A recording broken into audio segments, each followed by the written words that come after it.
Ja, her hører vi om kunstakademiprofessoren, der går afsted med sine elever som hanen med sine små kyllinger på dokumentarudstilling. Og fortælleren er altså denne Justine, som går på kunstakademiet. Vil du starte med at fortælle os lidt om hende, hvad hun egentlig er for en karakter, og hvad er det for en særlig energi, hun har?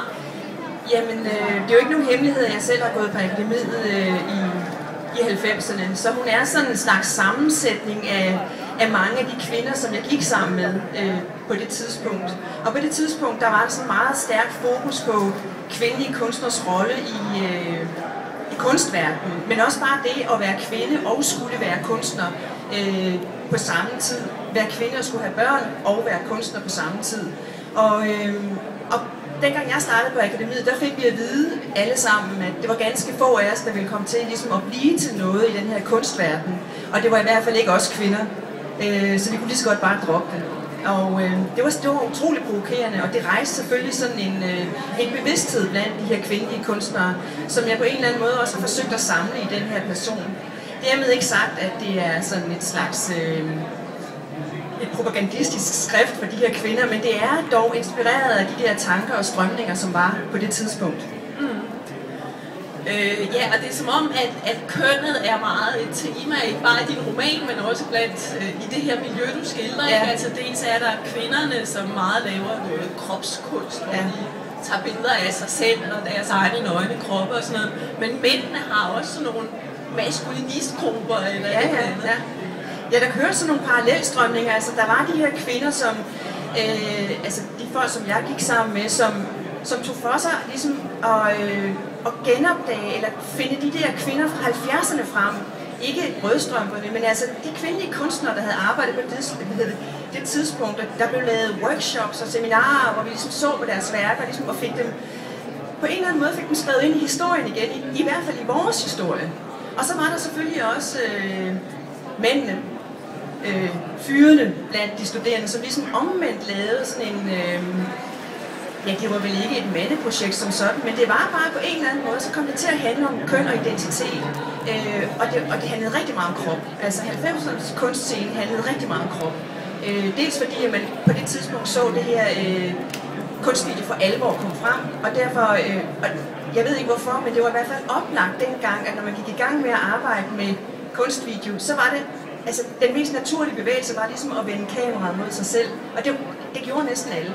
Så derfor så var der det der meget stærke element af krop og identitet i de der videokunstværker, som Justine også laver. Men nu siger du næsten alle vendte kameraet mod egen krop. Det forekommer mig alligevel i romanen, at det typisk er de kvindelige kunstnere, der gør det, ikke? Og mændene laver noget andet. Jamen, der har jeg jo selvfølgelig lavet mit fokus, fordi den første, som sådan rigtig fik anerkendelse for det, eller blev kendt for det, var jo Peter Land, som lavede den her video, hvor han kommer hjem fra byen og optager sig selv hjemme i sin stue, og han danser rundt. Den her lidt kiksede fyr i et par lidt for store underbukser med tishul, ikke? Og det var ligesom, det var en video, man talte meget om på det tidspunkt. Dels var der ham, og så var vi meget inspireret af nogle amerikanske kunstnere fra Californien, som lavede, altså Paul McCarthy og Mike Kelly, der lavede de her ekstreme videoer, hvor de ligesom arbejdede med konsumkultur, ketchup og burger og deres egne nøgne kroppe, altså dyppede pikken i ketchup, og altså meget vulgært og meget, altså nogle virkelig voldsomme kunstværker, dem var vi meget inspireret af.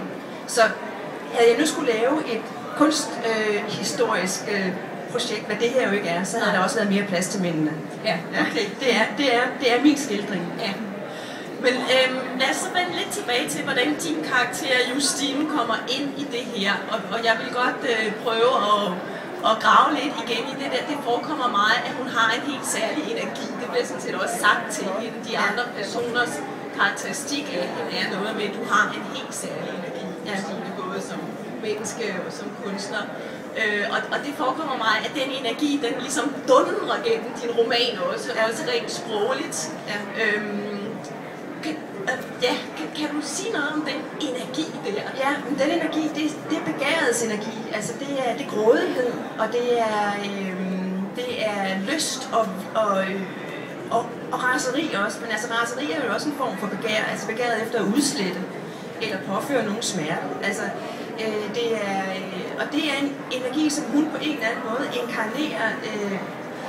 Grunden til, at jeg synes, det er interessant at arbejde med hende, som den, der bærer det begær, det er jo fordi, hun er kvinde, og det er på mange måder i vores kultur, vi kan ikke sige, det er tabuiseret, men det er noget, som som der ikke er særlig meget fokus på, altså kvindens begærlighed, karrierebegær, altså seksuel begær, det er jo oftest kvinden, der er deres objekt, men Justine er i alle sine relationer, om det så er i forhold til sine værker, eller om det er i forhold til mænd og kvinder for øvrigt, der er det hende, der er subjektet. Det er hende, der ligesom frådende æder sig igennem dem, ikke?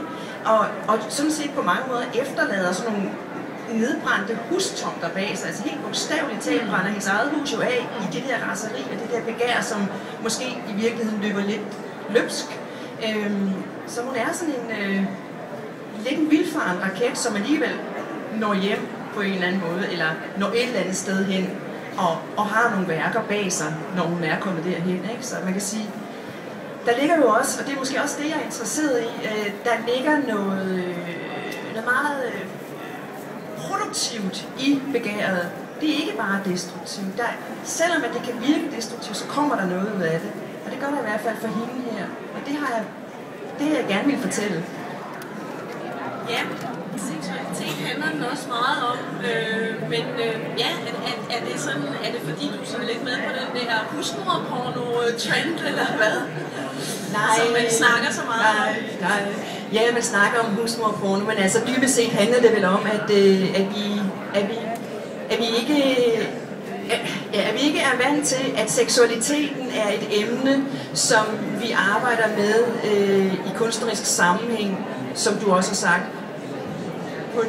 på samme niveau, som vi arbejder med store filosofiske spørgsmål, som livet og døden, fødslen osv.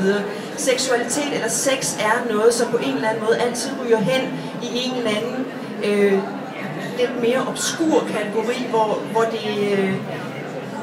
det er svært at arbejde med. Men jeg vil insistere på, og det er også derfor, jeg skriver om sex på denne her måde, jeg vil insistere på, at det faktisk er noget, som man kan arbejde med kunstnerisk, uden det behøver at være lummert eller anstødeligt, men hvor det seksuelle beskriver en relation mellem kønnene, som kan fortælle noget om relationen mellem kønnene. Fordi det, der sker i seksualakten, er anderledes end det, der sker, når vi taler sammen på en bar, når vi flytter, eller når vi har et lærer-elev-forhold. Altså, det, der foregår seksuelt, er nogle helt andre sider ved forholdet mellem kønnene, og jeg synes, det er meget, meget vigtigt også at få dem skrevet frem, og det er det, jeg prøver her.